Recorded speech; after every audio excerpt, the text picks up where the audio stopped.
I swear I didn't mean for anything to happen. It started with a smile, her smile. The kind that lingers half a second too long and leaves your brain spinning, wondering if it meant more than it should. That's all it was at first. Harmless, right? I was crashing at my friend Mark's place for the weekend. We were both back in town for a wedding, but he had errands to run before the rehearsal dinner, so I ended up alone in the living room, thumbing through my phone and sipping coffee in my sweats. The house was quiet, warm, smelled faintly like lavender and espresso. That was when she walked in. Diane, his mom.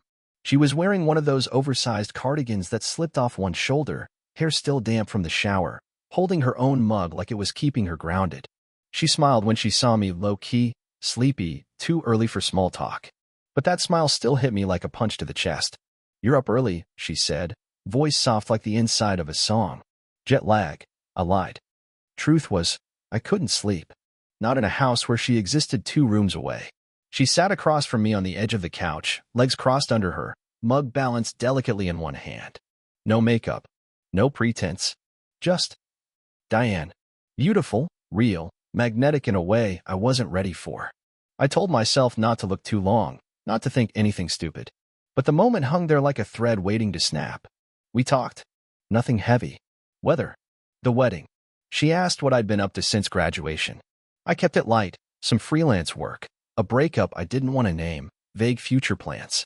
She listened with those eyes that made you feel seen in ways you didn't expect. Then it started. Not fireworks. Not scandal. Just small things. The way her fingers brushed mine when she handed me a coaster. The way she laughed when I made a dumb joke, like she actually meant it. The way she held eye contact for just a beat longer than polite. At first, I thought I was imagining it. Projecting. Hoping. But then she said, "You've grown up so much," and her voice dropped just enough to make my pulse stumble. She got up to grab something from the kitchen. I stared at the spot she'd been sitting like it was sacred ground. When she came back, she didn't return to her cushion. She looked at me for a second, cocked her head, like she was debating something, then, with the smooth confidence of someone who never needed to second-guess herself, she sat down. On my lap. My breath caught. I felt her weight settle, the warmth of her back against my chest, the soft fabric of her cardigan brushing my skin. She didn't say anything at first. She just leaned back slightly, letting the silence stretch long enough for me to feel the panic rising in my throat. And something else too. Something far more dangerous. Then she whispered, "You're so tense." Her hand found the back of my neck, fingers firm, slow, like she'd done this 1,000 times with someone else. And I didn't move. Couldn't. Didn't want to. The air between us changed, thickened, charged with everything unsaid. I should have stood up. I should have said something. But instead, I just breathed her in and let the moment swallow me. Then the doorbell rang. She froze. I looked at her, and everything we weren't supposed to feel was suddenly too loud to ignore. The chime of the doorbell was like a splash of cold water. Diane pulled back, slowly, carefully, as if waking from a dream. She didn't look at me as she stood up, just smoothed her sweater down and walked toward the door with practiced calm. I stayed frozen on the couch, the imprint of her still on my lap, heart beating somewhere up in my throat. Mark walked in, all grins and casual energy, carrying 2 boxes of donuts. "Hope you guys weren't too bored without me." "Nope," Diane said lightly, already halfway into the kitchen. "We were just catching up." He didn't notice the tension. Why would he? To him, I was just his old college friend. The same guy who once fell asleep on his dorm floor after too many beers. Not someone who should be looking at his mom the way I was. The rest of the morning passed in fragments. Laughter, coffee, background noise. But under it all, there was that current pulling us, me and Diane, beneath the surface. I kept stealing glances when Mark wasn't looking. Diane caught a few. She didn't smile, but she didn't look away either. That night, after dinner, Mark went out to meet some friends from high school. I stayed behind, claiming I was tired, but we both knew why I didn't go. She found me again in the living room, just like that morning. This time, the lights were dimmer. The silence, thicker. "You didn't go with him," she said, like it was a question. I shrugged. Didn't feel like it. She sat across from me, this time leaving space between us. Still, her presence filled the room. "I shouldn't have done that earlier," she said after a long pause. Her voice was low, serious. "It wasn't fair." I nodded, not trusting myself to speak. Not trusting myself at all. She stared at her hands.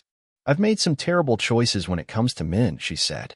Mark's father was the kind of man who made you feel invisible the second you stopped being convenient. After the divorce, I told myself I'd never let anyone get close unless I was absolutely sure. Her vulnerability hit me harder than I expected. I didn't know all of this about her. To me, she was always just confident, effortless. But now she seemed fragile, human. I haven't been with anyone in a long time, she added, barely above a whisper. Not seriously. And definitely not someone your age. I swallowed. I'm not a kid. No, she said. You're not. That's what makes this worse. I could feel everything I wasn't supposed to say building behind my teeth. I didn't care about the age gap. I didn't care that she was Mark's mom. What scared me most was that this, whatever this was, didn't feel casual. It didn't feel like flirting anymore. It felt like the beginning of something real. She stood slowly, walked toward me, and for a moment, I thought she was going to say goodnight. Instead, she sat beside me, close enough for our knees to touch. I keep telling myself to stop this, she said, eyes locked on mine. But for some reason, I don't want to. I didn't move. Neither did she. But something passed between us, raw, wordless, magnetic. And in that quiet space, the room seemed to hold its breath. The air between us was so still, I could hear the hum of the refrigerator in the next room. Diane's knee pressed against mine, barely. But it was enough to undo every thought in my head. I turned toward her, slowly, and she didn't move. Her eyes searched mine like she was waiting for something, afraid of it, but needing it anyway. Then, knock, knock, knock. We both jumped. The front door. 3 sharp, urgent knocks. Not Mark. He'd text first. She stood up quickly, backing a few steps like she was guilty of something. Like we were guilty. I'll get it, she said too fast, already moving. I stayed seated, pulse pounding in my ears. A voice drifted from the entryway, low and familiar. Hey, Diane. Just stopping by, didn't know if you were home. It was Rick, her ex-husband. I couldn't hear every word, but the tone said enough, too casual, too familiar. She was polite, but clipped. Her voice had that tight, strained edge people use when trying not to escalate. I stood and walked toward the hallway, just close enough to hear without being seen. He stepped inside. I froze behind the corner. You always leave the lights like this? Rick asked. Kinda moody in here. I was about to go to bed, Diane replied. What do you need? Just dropping off that tax form you said you needed. You okay? I'm fine. A pause. Then, someone here? My heart jumped. I could hear him move, his footsteps coming closer, like he was sniffing out something off. I backed away from the hallway, quietly. Diane cut in, firm now. Just Mark's friend. He's staying here for the wedding. Huh. That the same kid from college? The one who played guitar. Go home, Rick. Another pause. Then the door finally opened. And closed. Silence. I sat back on the couch, trying to slow my breathing. A minute passed. Then another. When Diane came back, she looked different. Rattled. Guarded. Sorry, she said softly. You don't have to be. She sat again, farther this time, not touching. Folding her arms. Protecting something. I don't want drama, she said. I don't want this to be a mess. It already is. She let out a breath, half laugh, half sigh. You're not making this easier. Neither are you. We looked at each other, and for a second, I thought we might laugh. But it wasn't funny. Not really. Then her voice dropped. If Mark finds out, she didn't finish. She didn't have to. He won't, I said. She looked at me, finally, eyes soft again. You don't know that.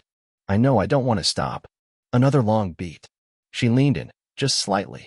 Close enough that I could feel her breath. My hand moved on its own, brushing hers. She didn't pull away. I wanted to kiss her. She knew it. But she stood. I should go to bed, she said, voice breaking just enough to sound real. She paused at the stairs. I'll see you in the morning. And then she was gone, leaving me with nothing but the heat of almost, and 1,000 what-ifs. I couldn't sleep. I lay on the pull-out couch, eyes locked on the ceiling, Diane's voice echoing in my head. I'll see you in the morning. It sounded final. Too careful. Like she was trying to undo whatever passed between us. Except I knew she couldn't.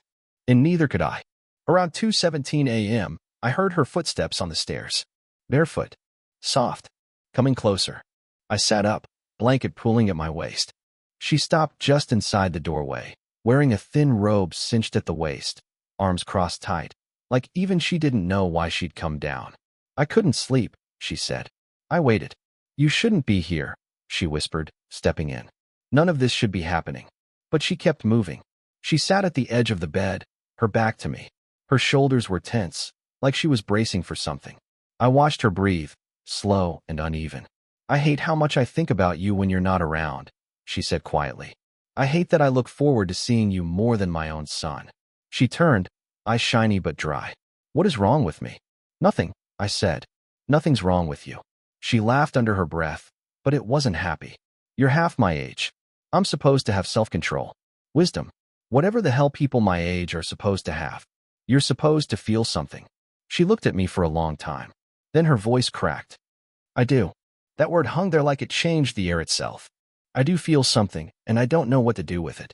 I reached for her hand, and this time, she let me take it. "I'm not a fling," I said. "I'm not a fantasy. I'm right here, and I'm not going anywhere unless you make me." Her hand tightened around mine. "You don't know what you're saying." "I do." Silence. Thick. Electric. She leaned in like she was about to say something, then stopped. "I saw Rick watching you," I said. "When he left tonight. He knows something's off. And sooner or later, Mark will too." "I know." "Then let's stop pretending this isn't real." She pulled her hand back suddenly, standing like she'd touched a flame. Her voice shook. "You don't understand what I'd lose. What this could cost. I'm not asking you to choose right now. I just need to know if I'm alone in this." She turned away from me, breathing hard, one hand gripping the back of her neck like it was holding her together. "Then, I wanted to kiss you that night on the porch," she said, barely audible. "I wanted to kiss you so bad it hurt." I stood, the room suddenly too small for pretending. "Then why didn't you?" She turned. "I was afraid I wouldn't stop." We were inches apart now. Her robe brushed against my shirt. Her breath hit my cheek. I reached up, cupped her jaw gently. Her eyes fluttered shut, and then the door upstairs creaked open. "Mom." Mark's voice. "Mom." Mark's voice was a thunderclap. We both froze. My hand still on her cheek. Her eyes wide and full of panic. In that moment, we weren't whatever we thought we were becoming. We were just caught. She stepped back fast, robe fluttering like a curtain in wind. "I'll be right up," she called, voice pitched too high. A pause. Then the sound of Mark's door closing upstairs. She looked at me, face flushed, breathing ragged. But before I could say anything, she whispered, "I need a minute," and disappeared into the kitchen. I stood there, heart racing, unsure if I just lost everything or nearly found it. Then I saw it. Her phone. Sitting on the armrest. The screen was still on. A text lit up. From Rick. "You didn't tell him. Does he know you moved the money?" I blinked. "Move the money?" The text repeated in my head like an alarm. Another message buzzed in seconds later. "You're playing a dangerous game. You think your son's going to forgive you when this all comes out?" I stared at the phone, the blood draining from my face. What the hell was going on? She walked back in and saw me reading it. Her expression collapsed in an instant. "Give me that," she snapped, snatching the phone before I could say a word. "What money?" I asked, cold now. "What's he talking about?" She didn't answer. "Diane, talk to me." She paced like a cornered animal. "It's not what you think." "Then what is it?" She rubbed her temples. I shut tight. "After the divorce, I pulled some of Mark's college fund. Just a little. I was drowning. I thought I'd replace it before anyone noticed. But then the job fell through, and Rick, he found out. He's been holding it over my head ever since." I stepped back, suddenly aware of how deep this went. "So this thing between us, is it real? Or are you using me to keep Mark distracted?" Her head snapped up, eyes fierce. "Don't you dare. I never planned any of this. I tried so hard to stay away from you. But you didn't." "No, I didn't," she said, voice raw now. "Because you make me feel something I haven't felt in years. Like I'm wanted, not tolerated. Like I'm allowed to be more than just someone's mom." I ran a hand through my hair, trying to steady myself. Everything felt upside down. "And Mark? He doesn't know about any of it?" She shook her head. "Not the money. Not us. Not yet." I looked toward the stairs. "He's going to." A beat. Then she said the one thing I didn't expect. "Maybe he should." The room fell dead silent. I stared at her, unsure if she was brave or just broken. "I'm done living in fear," she said. "If this is going to burn, let it burn." And then my phone buzzed. I looked down. "Mark, we need to talk. Now." My stomach dropped. He knew. I stared at Mark's message. "We need to talk. Now." No emojis. No punctuation. Just ice. I looked at Diane. Her face was pale. Her hands trembled, but she wasn't hiding anymore. "I told you," she said, barely above a whisper. It was only a matter of time. I swallowed hard. What do you want me to do? Whatever you believe in, she said, eyes meeting mine. But I'm not going to lie anymore. I climbed the stairs like I was walking into a courtroom. Every step felt like a sentence. Mark was waiting in his old bedroom, sitting on the edge of his bed, phone still in hand. He didn't say anything when I entered. Just stared. You want to tell me what the hell's going on? He finally said. I opened my mouth, then shut it. I didn't know where to start. The money? The kiss that never happened? The feelings I couldn't explain? Something's happening between you and my mom, he said flatly. I heard you two last night. I didn't want to believe it, but... Jesus, man. He stood, pacing. Were you ever going to tell me? Or were you just going to sneak around and hope I never noticed? I wasn't trying to hurt you, I said. He laughed bitterly. That's the thing, though. You still did. I took a step forward. Mark, this wasn't some plan. It wasn't even supposed to happen. But it did. Silence. I don't even know how to explain it, I said. She's not just your mom to me anymore. She's someone I see. For real. And I didn't go looking for it. But now I can't ignore it either. Mark shook his head, jaw clenched. Do you love her? He asked suddenly. I blinked. What? It's a simple question, he snapped. Do you love my mom? I hesitated. Everything inside me screamed yes, but saying it out loud, to him, felt like a betrayal and a confession rolled into one. I don't know what to call it yet, I admitted. But it's real. And I care about her more than I ever meant to.